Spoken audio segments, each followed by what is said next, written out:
Good to have you. This is weird because I'm just going to talk to your phones and we're right here. It's a strange experience. Welcome to the millennial age. Yeah, you'll have the picture and you'll show it to your friend and they'll go, what did he look like in person? You go, I don't know. I was also looking at my phone when I showed it, when I should have been there with him. First of all, thank you very much, Bill and Melinda, for having me. When I was first asked to be here, they said, hey, we want you to come and speak at this event, Goalkeepers, and talk about what's happening in the world. And I looked through all of the people who were speaking and I said, but I have nothing. I do not have a fridge that can change lives. I do not have a plan to eradicate HIV in South Africa and in Southern Africa and the rest of the continent. And I most definitely cannot ride a motorbike, so I don't know what I can do for you. Bill just said, just come and share your thoughts, your stories, your ideas. And I guess that's how I process information. That's how I process my world. So I'll tell you a little bit about myself and why Goalkeepers means so much to me. So in case you don't know me, my name is Trevor Noah. I grew up in South Africa during a time known as apartheid.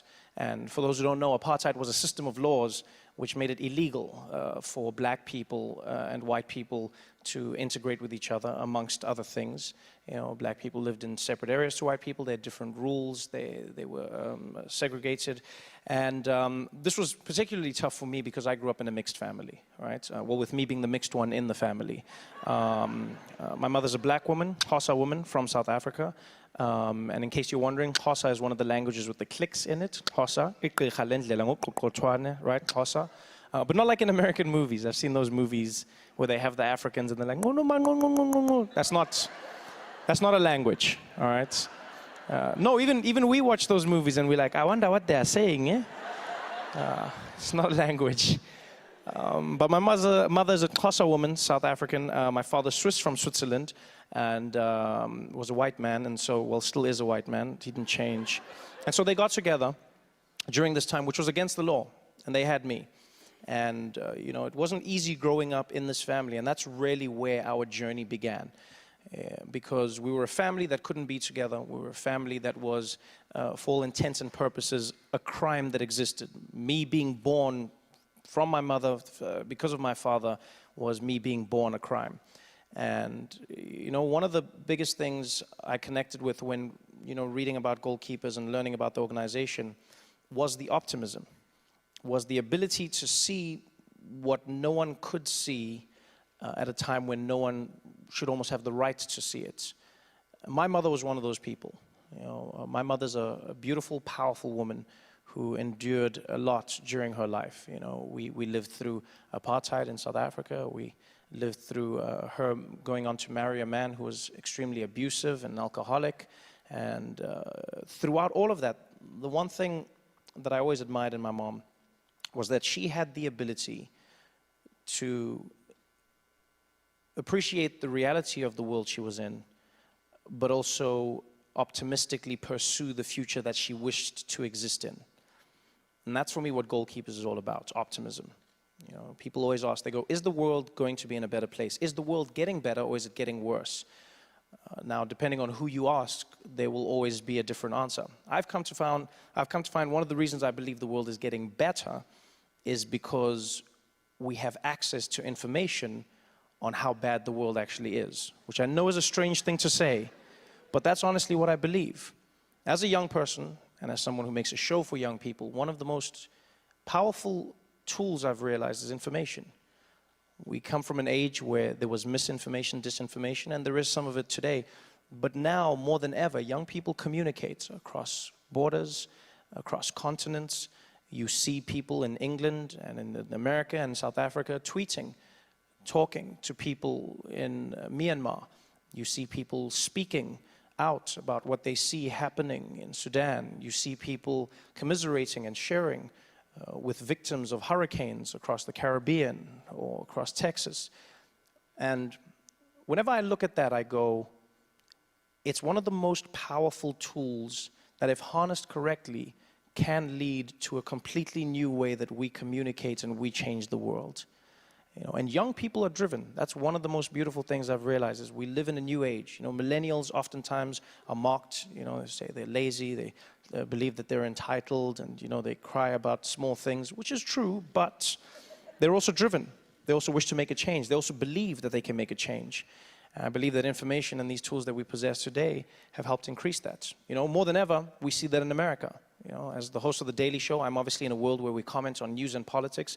And one thing I've noticed with my audience is not only are young people growing into the world of politics, but they're engaged in a way that people were never engaged before, engaged in a way where they understand that they can actually change the course of history as opposed to just being a part of it. It's a beautiful experience to see that's taking place across continents. In my home country, South Africa, we see the same thing. Young people standing up and saying, we don't accept the status quo. We can change our destiny. We can change the future. We can be a part of this world. And essentially, that's what's happening in America right now. You feel it. People always come up to me and they go, Trevor, as the host of The Daily Show, how do you feel about Donald Trump? And I say, well, I don't know how to feel about him. That's the honest truth. He's a paradox for me emotionally. One part of me is terrified at the notion that he is president of the most powerful nation in the world. The other side of me knows that every day he's going to make me laugh. I cannot deny this. The best way I can put it is, it's almost like there's a giant asteroid headed towards the Earth, but it's shaped like a penis. I think I'm going to die, but I know I'm going to laugh. And this is a tough place to be in, because you have to process the very real situation that you are in, and that is a dangerous one. But at the same time, you can acknowledge that when you laugh, you're not controlled by fear. And that's something that I've always lived with in my life, in my family. My mother always said to me, she said, when we're laughing, we're not afraid. When we are laughing, we are experiencing our truest selves. It doesn't mean what is happening to us is not real, but it means that we can process the very real world that is happening to us. And in many ways, I try and look at the positives. People go, is the world getting better? I go, I believe it's always getting better, but in many ways, the world is like the body. You cannot see the change when you look at it every single day, but if you take snapshots, you can see how things are getting better. You can also see how some things are getting worse. Climate change is one of those, and that's where young people are stepping up and saying, hey, hurricanes are a great example. The intensity of these once-in-a-lifetime events has increased. Maybe it's time to do something. Young people are speaking up. Donald Trump is doing that. People are speaking up. They're engaging like never before. For the first time in history, we're living through a time period where we're learning about the presidency at the same time as the president, which is engaging people like never before. You wake up, you read the newspaper, and you go, I've never knew this before. And somewhere at that exact same moment, the president is reading that same newspaper, saying the exact same thing. And that for me is exciting. Is it scary? Yes. But most exciting things are scary. But honestly, I saw it over the last few weeks, and I mean, it's still unfolding now. You have, Hurricane Maria, which is wreaking havoc and moving, to Puerto Rico now, and we're seeing the devastation. But we've also seen the giving. I was touched by how many people, even on our show, reached out. And there is an opportunity for everyone to become a goalkeeper, which is what excites me. And that is, in this new world of technology, we have the opportunity to engage with activists on the ground level. People often mock millennials and they say, these are hashtag activists. And I argue they're hashtag activists until they're given the opportunity to take it from a tweet into the streets. And so I urge every single one of you in this room, if you have the power, if you have the ability, if you have the information or the knowledge, take these people up on what they're offering. They're energized, they're optimistic, they're powerful beyond all measure, and I'm proud to say that I'm one of them. I'm a millennial, and by proxy, I hope to be a goalkeeper.